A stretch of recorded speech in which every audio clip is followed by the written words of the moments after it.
So taken care of. Ooh, that woman always scares me so much. Yeah, creeps me out.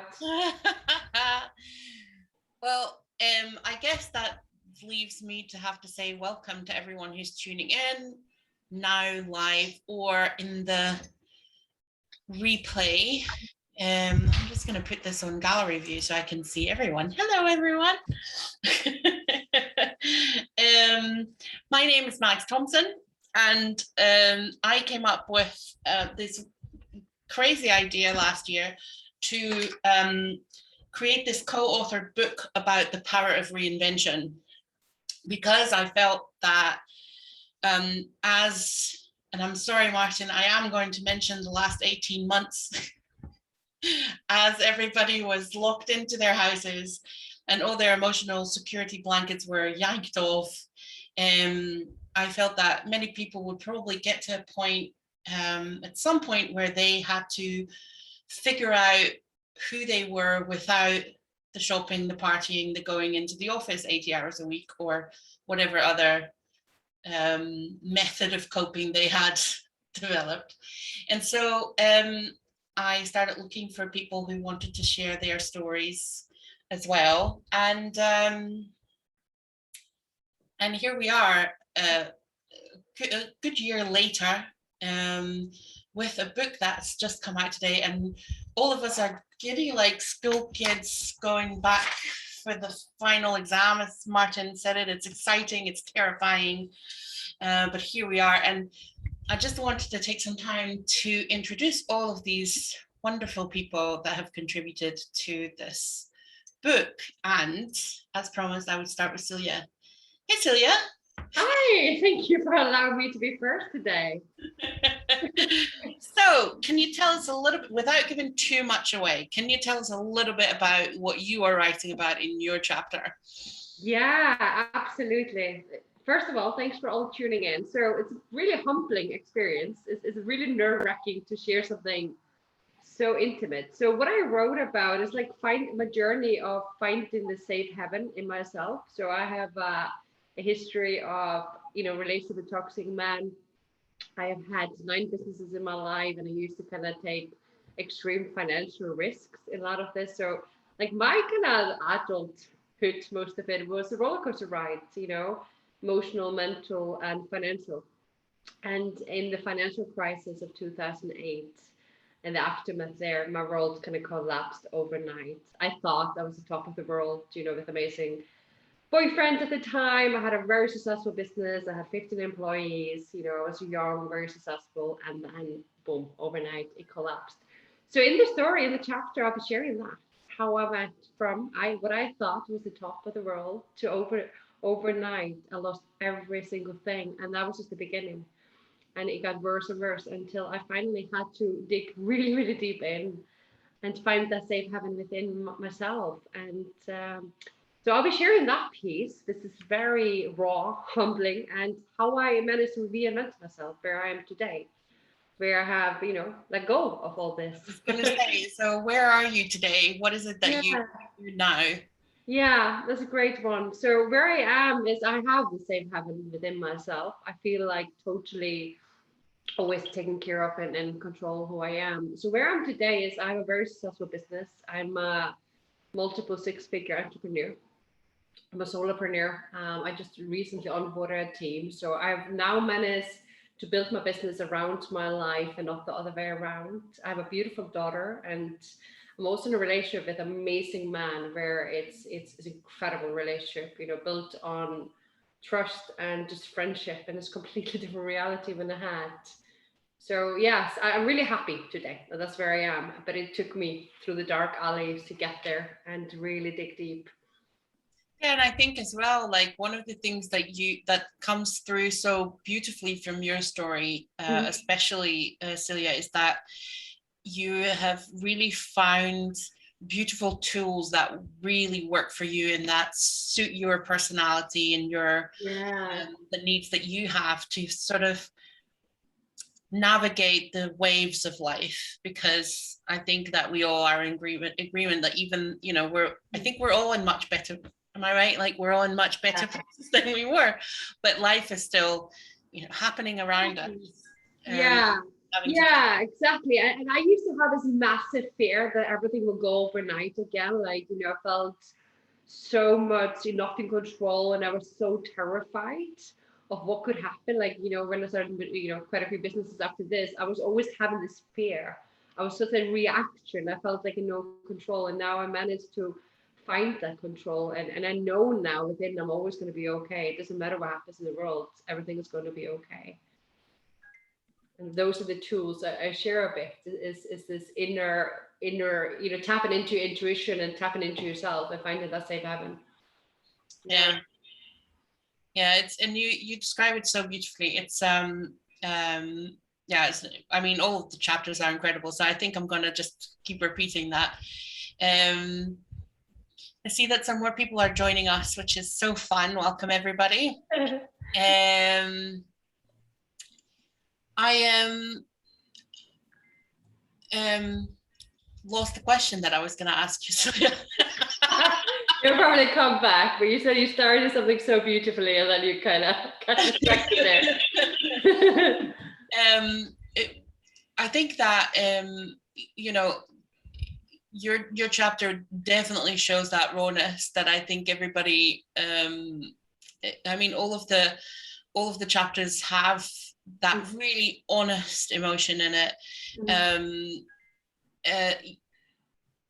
Some of it is louder than other emotion. Yours is, it kicks off quite a bit. How do you feel now, having shared that and it being out for the world to read? It is scary. It was. I always felt like, okay, why should I share? Like, it's very raw to share. It's very vulnerable, right? And I was most afraid for family to read it, probably.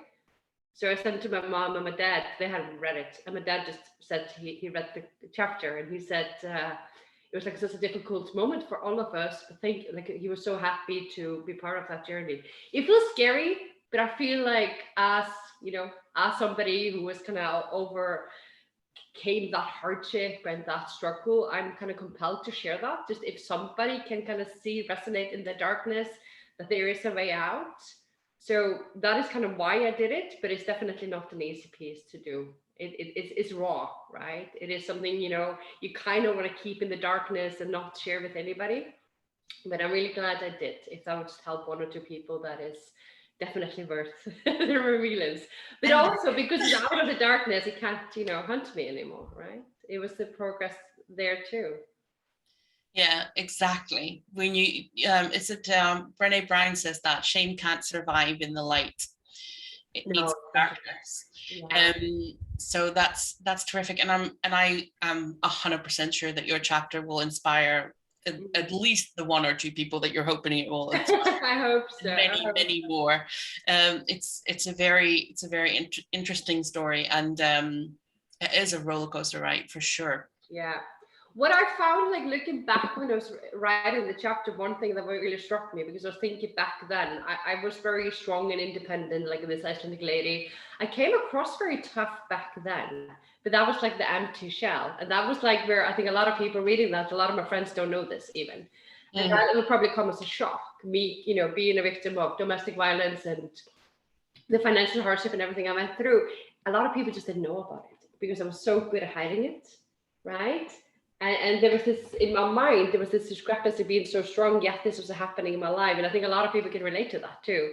It's like they come across strong and they just don't understand why that is happening to them. I think I'm going to use this as a little segue to go to Emma, because I feel that that's exactly where we meet Emma. Emma, I knew that was transformational coach. Hi. Hi, Max. And so why did you said you knew I was going to go to you. So tell us a little bit about why I went to you after that remark by Celia. I think I was just really resonating with you. Said I was a real toughie, back then. And yeah, that's definitely one of the kind of masks that I projected into the world is this real tough cookie. And when I wrote my first version of the chapter, I really went deep into like leaving my parents' home at 15 and all the detail of a lot of the stuff. And then I got really stopped with it, and I was like, oh, yeah, I don't know. Don't know if this is what I want to do, if this is what I really want to open up about. But then in the process of writing the chapter, I had this real realization that, oh, actually, it's not about me. It's not about that. Like it's actually about something bigger. And so my chapter's about it's called how do you go from poor me to buy me, and the realization that I've had over these years is that I was just really very much stuck in a victim consciousness. I had been an actual victim, of all the things that victimize us, whether it's abusive relationships or jobs or ill health or financial problems, whatever it might be.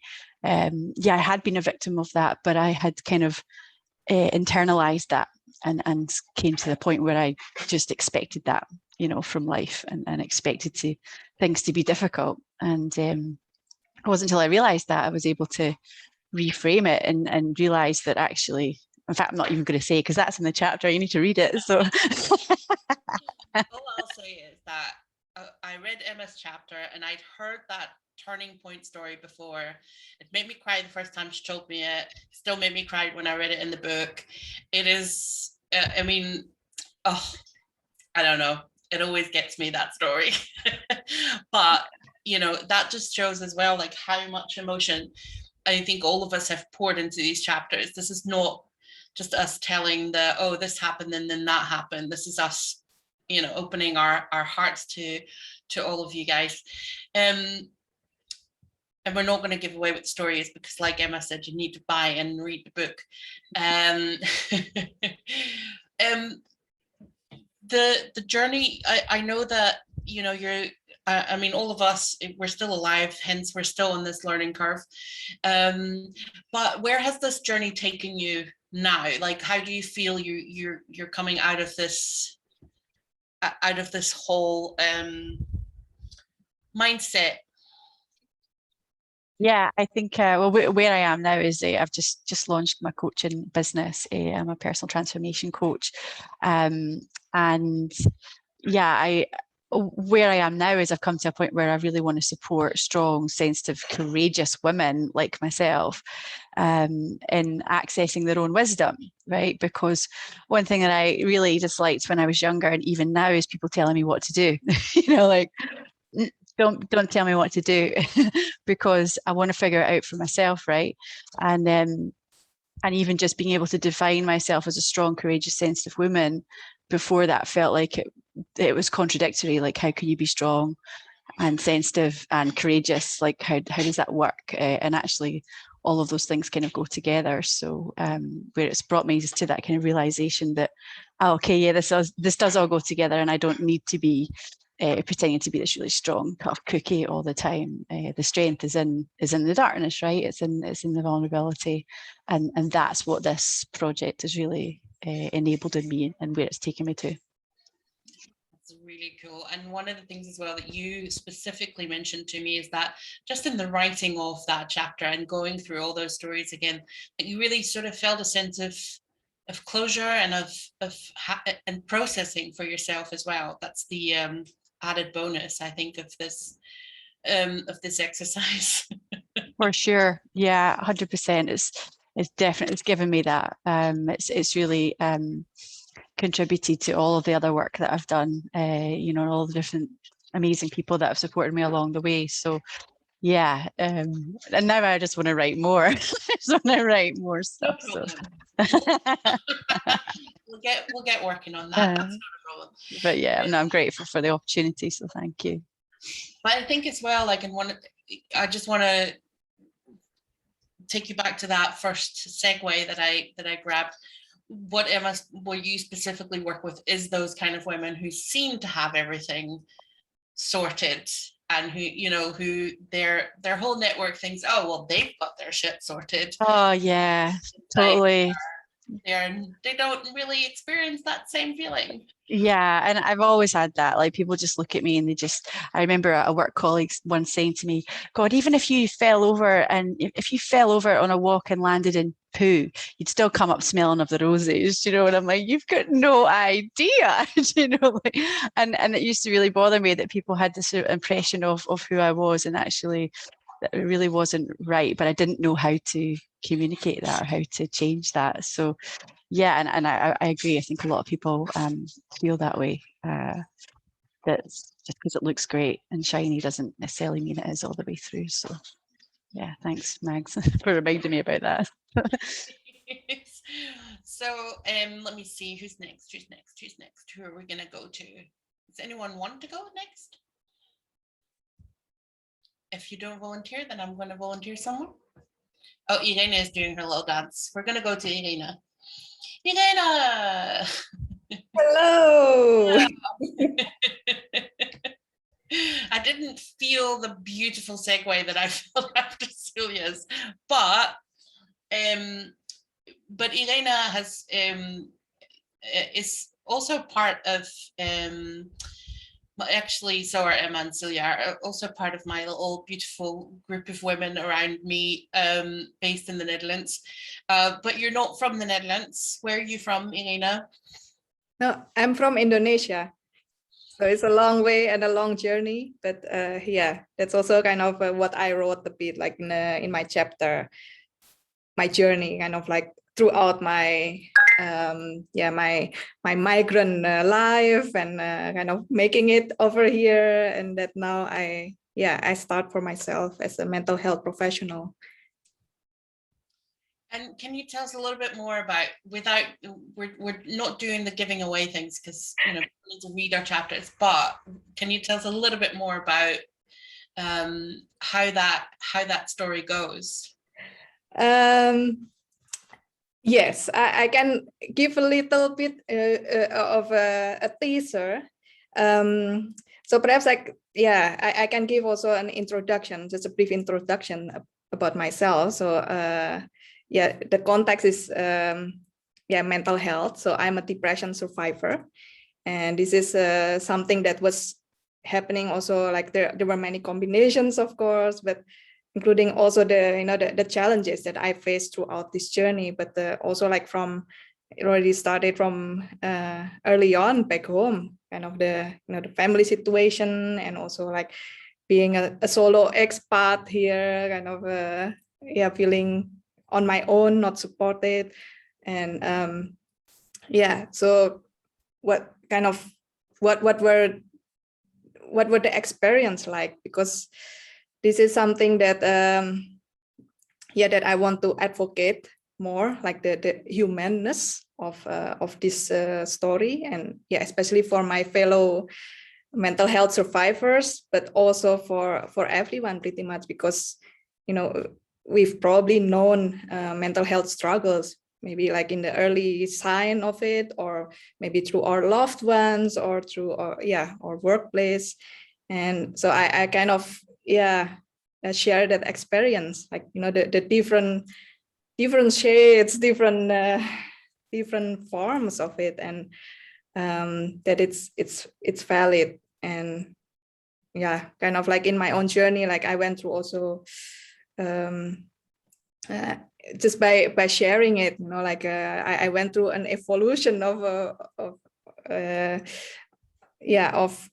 my mindset, of my attitude, because of course, like first I was telling this story like in the patient seat as a mental health patient, but then like as I progress further on my journey, like it's kind of the opportunity to share and to reflect further, including also like during my education to become a therapist, like was also kind of bringing up like, okay, new layers, new levels. And what I realized is that it's never really done, and it's that it needs to keep being shared, and and that's what brings healing, because it reminds us as well, because I was also caught up like during this past 1.5 years, like kind of all the challenges, like I was caught up again, like in that survival mode. And okay, how do I break out from that and find what resonates truly with myself again? Yeah, and I think, I mean, all of these stories obviously have to do with elements of this, but I think especially with everything that's going on in the world, this idea that mental health is separate and is potentially less important than our physical health, that's really a story that on a global level we really need to change. And you know, and your work and your chapter as well, but your work as well is so about, you know, that connection as well between your mental health and you know, bringing that into your body and having the physical experience of, you know, what's going on in your head, right? Yeah, it is, you know, there's this this saying, like there is no health without mental health, and it's always an integrated thing. Like our mind cannot stand alone without our body, and the other way around. And that's also the nature of my work is really about that integration. Because when we are not feeling well mentally, like how to address it with a fresh perspective, is we need to look at the whole human being, the whole person. And you say it really beautifully, Max. Like it is kind of, it needs, like we need to come home more into our body. Definitely. And your chapter, like I said that I was going to repeat this, but it's so beautiful, and yours is one of the, I find it like I don't know, maybe I just hear music when I'm reading all your stories, but yours is such a gentle sort of mood to it, and that just takes you on a whole different journey than, you know, maybe the chapters that are describing all these Cecilia's chapter that describes all these quite you know, in your face type things that are happening. I want to just go and ask Rachel some questions, because I feel that body mind connection is so important as well in sorry, everybody moved. It's so important in the work that you do as well, and also I think in, you know, your own reinvention. Can you tell us a little bit more about what your chapter is about? Thanks, Mags. And I just want to start by saying thank you for giving me the opportunity. I think I was the first one to go, hell yes, wasn't I? And that was, crikey, that was last year. It was a long time ago. And my story is about rapid transformation from pain to passion. And I begin my story by sitting on the bed and absolutely in floods of tears, feeling broken and unfixable. And I tell my story from that point of how I got there, and also, more importantly, how it made me wake up to where I was, the fact that I was in emotionally abusive relationships that I didn't even know I was in, because it was my normal. It was a pattern that I'd learned from childhood, and so I thought that's what love was. So first of all, I had to wake myself up to that reality, which was a big eye-opener. And then it's the path of what I did, how I got through it. And actually, I'd actually trained in the methods. I was helping others before I helped myself. I was helping other people to release pain and anxiety, depression, before I realised that, oh, I need work. I thought I just needed confidence when I trained in this method. It's called rapid transformational therapy, and it's an amazing therapy that's won awards for anxiety and depression and all the other stuff. But I didn't know. I was so busy looking at out there that everybody else's needs were better than, or were more needy than mine. You know, it didn't matter about me as long as everyone else was happy. That's fine. Only it's not fine, is it? We all know that we have to come home at some point, and coming home to ourselves so that you can feel whole and complete, even probably better than you ever remember, because that is really what all life lessons are. I really believe that the more I help other people, the more I see it, that pain is inviting you to go back home, back within you, releasing that trauma of whatever the trauma is. It's emotional pain that's not healed. So it might show up as, like Irene was saying, it could be, it's emotional and physical. You cannot separate the mind and body. So you can be having, you know, physical symptoms as well as emotional symptoms, because it's your body going, hey, there's something here that you need to look at. And when you look at it, we go back to the root to find out where it all began. And then you can feel whole and complete. You release it all so that you feel amazing. And I've gone from being codependent to independent to be a solopreneur. So it's a massive shift in a very, very short space of time, because actually I didn't physically leave that last abusive relationship until August 2019, the day after my 50th birthday. And so it's still, I still cry when I read that chapter, but not because of the, oh, poor little Rachel, but because of, like, wow, how far have you come? And if you can do that, then so many other people can do that too. And if it helps just one person by reading the story, reading our book, then it's worth it. It is real and raw, you know, because it's real life. There's no hiding away from it. So by sort of telling that story, it's, you know, it's me too. You know, somebody at work once said to me, oh, it's all right for you, nothing bad happens. I want to go back to her and go, hey, look at this, you know. It did. Because like you said, you put that shiny, squeaky clean, put the fake mask on, smile through it, and not even really, I wasn't even aware that I was in anything until things got louder, if you like, in my life, that made me look and go, oh, well, the common denominator is me. I need to do something about this. Because we attract these people, it's not our fault, but there's wounds that attract us to these kind of people.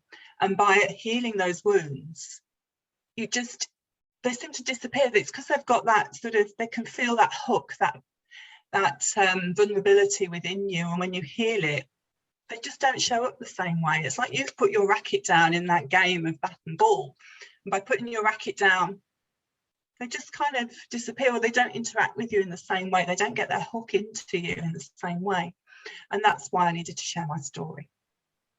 And I think it relates very well as well to what Emma was saying about having that victim mentality that was sort of installed as early programming for you, Emma, that it then creates those situations, if not only because that's how you view the situations that you come across, regardless of what they are. So definitely, and I can get my chapters in the book as well, and I can most definitely relate to this. I didn't even recognize what was going on because it was my normal. I was 32 years old before I realized that what I thought was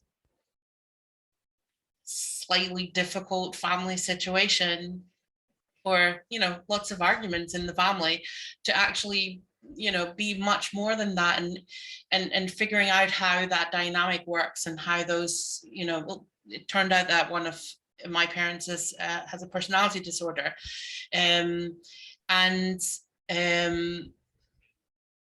how that impacts everybody, and not just how I related to my mother in this case, but also to my father and also to my siblings, because all those relationships are being manipulated and impacted through that, you know, that trauma based, you know, that's my mother's trauma. I have no doubt.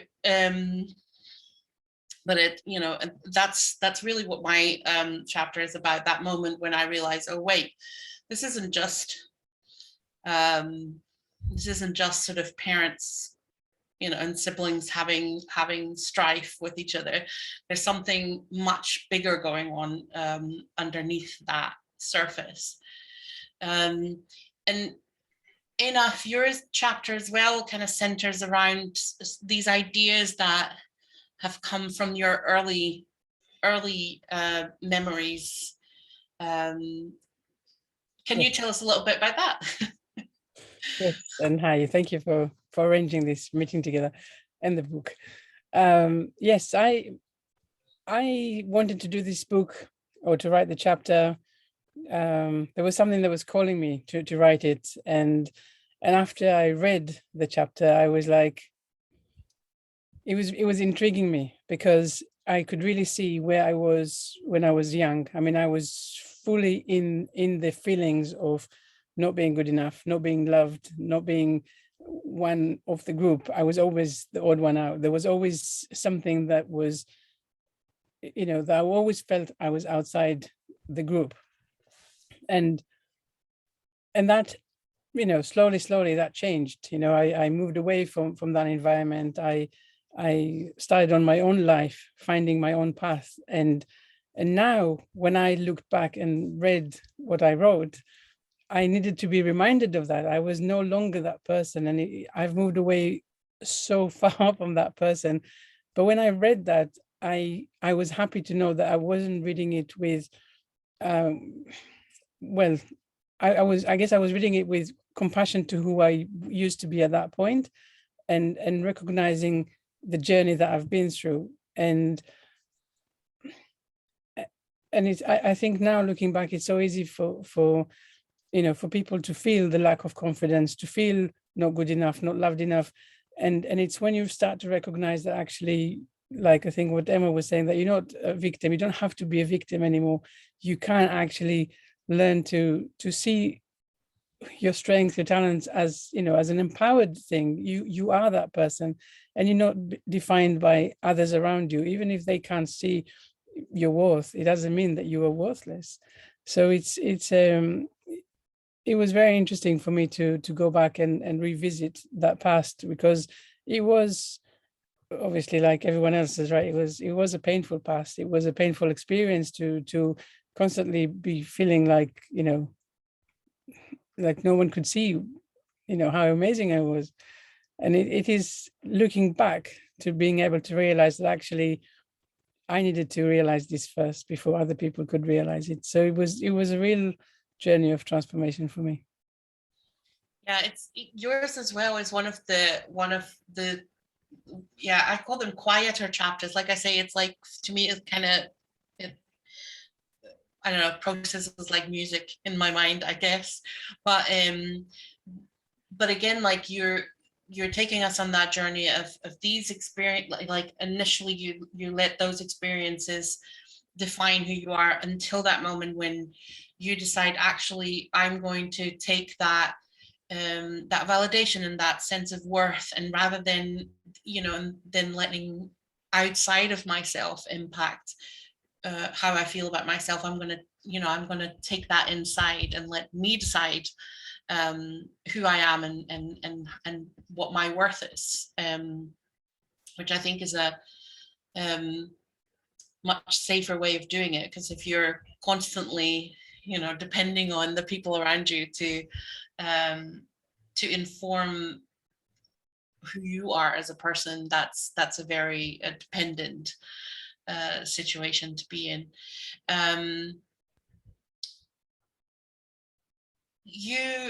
I remember when you signed on last year, you were there was very much a drive for you to want to share this story. What made you want to do this and write this and share this with the world? There's so many different things, I guess, that were behind this.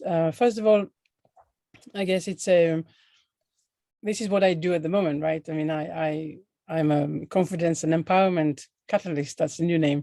No longer a coach, because really I feel that it's beyond coaching. It's really going on that journey with people who, the same people that I've been that person. I couldn't see my worth. I couldn't recognize that actually the fact that I wasn't getting the validation from people didn't mean that it wasn't there.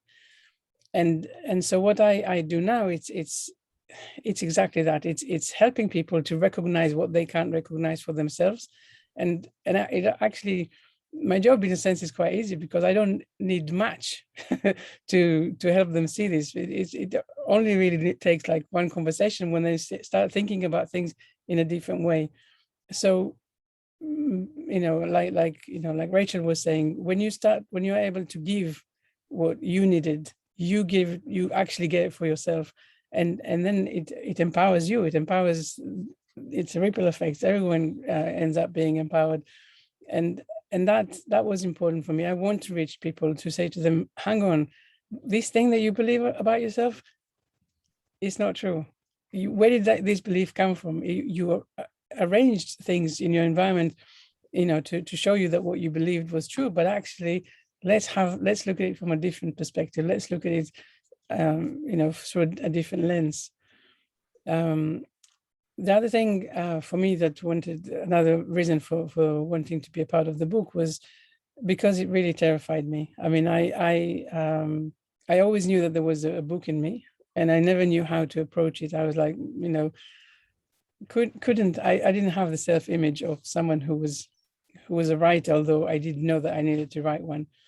But that goes also very well with my approach to life, because I really believe that if something is scaring me so much, I need to actually meet it head on, and not allow the fear to put me away, to push me to the background, and to just not do it. So it's my approach that if I feel the fear, I really do it anyway. I acknowledge that there is something here that is scaring me. I also acknowledge that it scares me because I haven't done that before, not because it's a bad thing or a scary thing, or that everything is going to turn out terribly. I don't believe that things can turn out terribly anymore. I do believe that we have learnings in everything that we do. So let's do. let's. I'm also glad that you decided to just get some help to do it. I think I'm going to move to Martin, who not only was the last one to sign up to the program, but also is the only gentleman in our ranks. So yay! I'm very happy about that. Thank you for that, Max, and thank you for everybody. It's been such a pleasure. It's taken me 50 years for someone to recognize that I'm a gentleman. Thank you, Max. That's very kind of you. I signed up because some of the journey that I've gone through, and I express it in my chapter, was the proverbial house of cards falling down. And being a Scottish Celtic male, we're not programmed to ask for help. We don't talk from the heart. We talk from the programmed preset mind that we have from society, from our parents, from the environmental factors that we have, from school. And I went through a whole array of things, and I was that stoic man and not touching into my empathetic side at all, and being too scared to ask for help, but more importantly, to receive help. There's asking and there is receiving. And I was really petrified on several times. And I said a few bad words that I was allowed to write about in my chapter, because I think it adds a little bit of value. But what I took away from feeling like my Charlie's Angels of co-authors here is the fact that I now work with men, and in order to get that empathetic male voice, you have to have a balance of male and female. And that was one of the things that I want from collaborating with everybody here, is that as a society, we have to have a rebalancement, if that makes sense. But men have to touch into their heart. We're born with 4 valves in our heart, but men just abuse the love and the softer side and the emotive side of their heart an awful lot. So my quest, and I think that one of the key things about all our chapters, is that reaching out for help is essential. Sharing it with this platform as well is a way forward. And anything out of the last 18 months, I'm not going to say the C word, but any like-minded people with a reformation of a good message. Yeah, and I think as well, like, and we've spoken about it so much, but you know, you're again, it's early programming, and it's our, you know, it's the societal programming, and the things that you've gotten from the culture and from the patriarchy, you know, about what it is to be a man, and what it and so what that means to be successful, and then you slammed into a wall, not a physical actual wall, but you know, a wall. And I think that was your wake-up call to think like, oh, maybe I need to reconnect to that other side of me that's been completely neglected. That's what you're meaning without shadow, right? Yeah, and to be able to actually acknowledge and not lose faith in humanity, because there are some really good people out there. And sometimes when you're feeling energetically so flat, you can't see that people are there to help you. But I like what Rachel was saying earlier, that we've also got to look within ourselves. The answers are within us. And we've got to learn to be comfortable being uncomfortable, to see some of the tears that will come through. And you know what, one massive joy that I'm seeing over the last 2-3 years is that more men are hugging each other, and that physical touch that men don't hug. And I'm you know, Emma's just caught my attention because, you know, for those who don't know, Emma and I are Scottish, and Scottish people don't hug unless we've had a few beverages in us, and then we love each other indefinitely. You know, and seeing men, rather, you know, I went on a weekend and we were doing heart hugs, and people are going, "What the hell is that?" And I'm going, just let us do them. Just do them. I think it's so important as well, Martin. I'm so glad that you decided to jump on last second to get your chapter into this book, because I think you're absolutely right. There has to be balance, and I'm very glad that you're adding a little bit of male perspective to our little storybook. I think that's everyone, because I just saw Marie's not feeling well. I know that she's had that particular 18 months C word, not the other one that we used before that. It's really complicated, all these C words. So I take it that she's maybe not quite as recovered as she'd hoped she was. But is there anyone is anyone who's been listening in to us wanting to pose any questions? I've not been monitoring the chat, so if you've left it in there, then I have not seen it. But if there's anyone who wants to ask a question of any of the authors who are still here, then let us know. Or if any of the authors have anything that they really want to get off their chest. I have something. Yes, I realized this live, I don't know what happened, but I already followed the instruction on LinkedIn Live, but apparently some people had a problem. It was not broadcasting. So I know that Martin, among other, you have helped like kind of sending the Zoom link to people. So I just want to apologize for that to all of you. To keep you waiting, especially the ones who just joined. But yeah, we have the recording. I will share that as a replay, and I'll figure these tech things up. That's from me. Honestly, the technical difficulties of streaming to LinkedIn Live are still quite real. But nonetheless, you can all watch a replay of this. And if you then still have questions, just leave comments and we will go in and answer those. I wanted to thank everybody as well for being here today, and go help us get the book up to number 1. It's 99p or 99 cents, or, you know, round about that amount, depending on where in the world you are. Everything that Amazon doesn't take from us goes to charity, and it's just an incredible collection of incredible stories by incredible people. So, you know, it's definitely worth a read, and I hope that it inspires some reinventions of your own. Can't remember where I started that sentence, but anyway,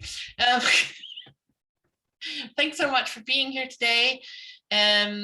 We will be around on all our social media platforms. If you want to know more about what House of Hives does and those kind of things, then House of Hives everywhere on social media.